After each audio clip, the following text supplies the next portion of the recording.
Hello guys, and welcome to another Red Life Studio episode. Please subscribe and give me a like, and share my videos if you're enjoying them. Also, feel free to leave me a comment below. Now let's begin with today's stories. I ghosted my family and fiance after what my sister did. I need a little advice on the matter as I don't know what to do anymore. I was 21 when my fiance asked me to marry him. He was the absolute light of my life. We had known each other since preschool, our families are very close.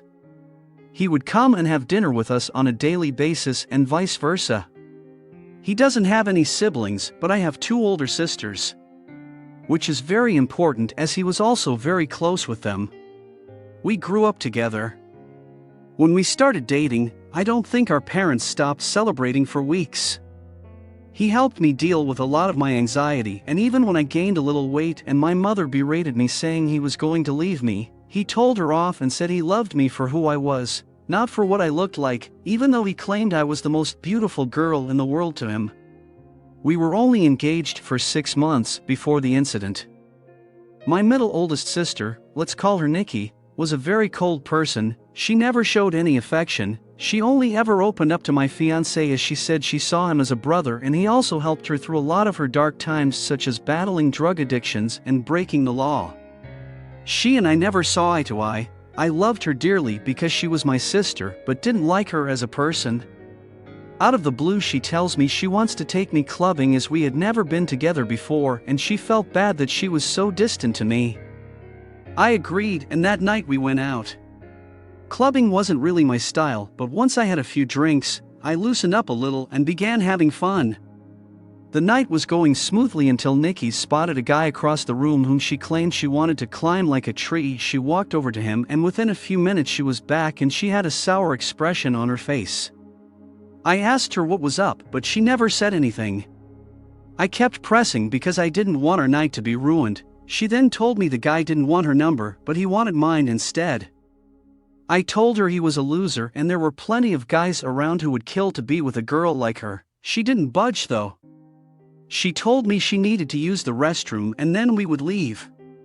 I waited for an hour. During this time I was sipping on a lot of different cocktails. I then started feeling really dizzy and lightheaded. I figured I'd just cab it home as I was certain Nikki had left. On the way out though, I bumped into a friend of Nikki's whom she had briefly dated.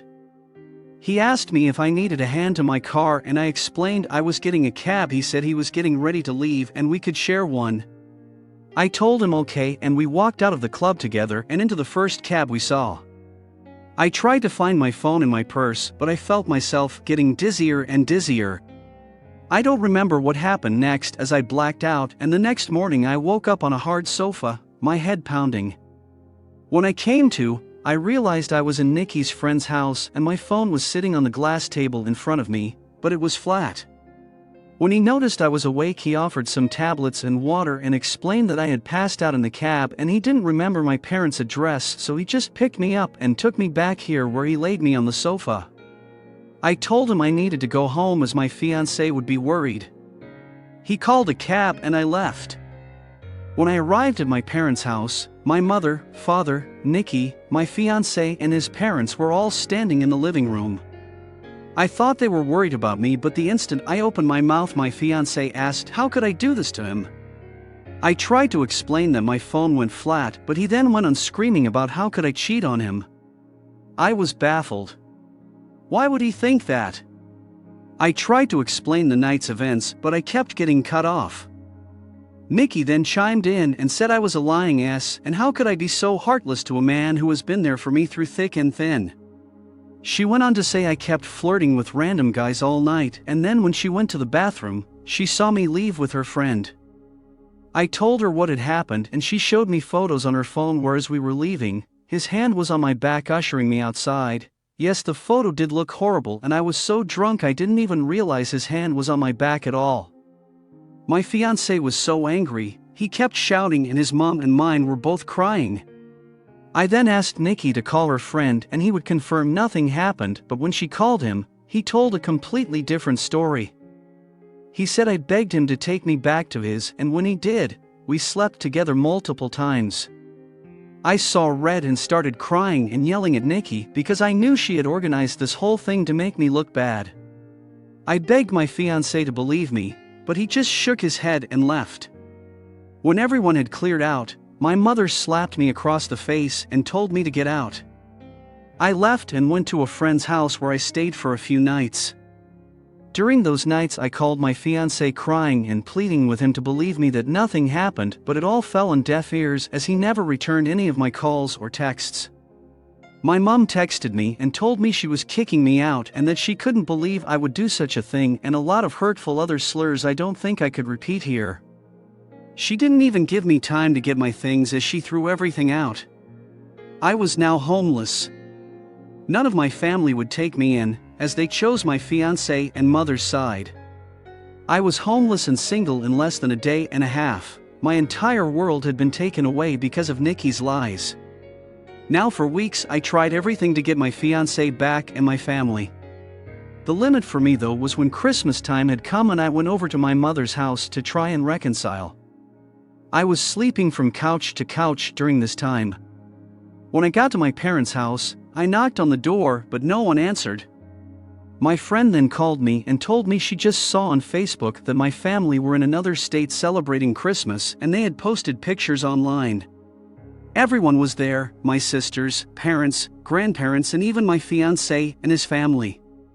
When I myself saw the photos, I couldn't stop crying as they all looked so happy. I cried for days and days before deciding to block them all. I even returned my engagement ring. My friend knew someone a couple hours away who was looking for some help in his restaurant, and he even had living arrangements above where he worked so I could get rent at a cheap price and work at the same time. I wanted to start over with my life as it hurt me that Noon took my side and they all left me to fend for myself. I was able to move pretty quickly and was doing well. The apartment was tiny and I had to work 10+ hours almost every day, but I was able to save a lot of money.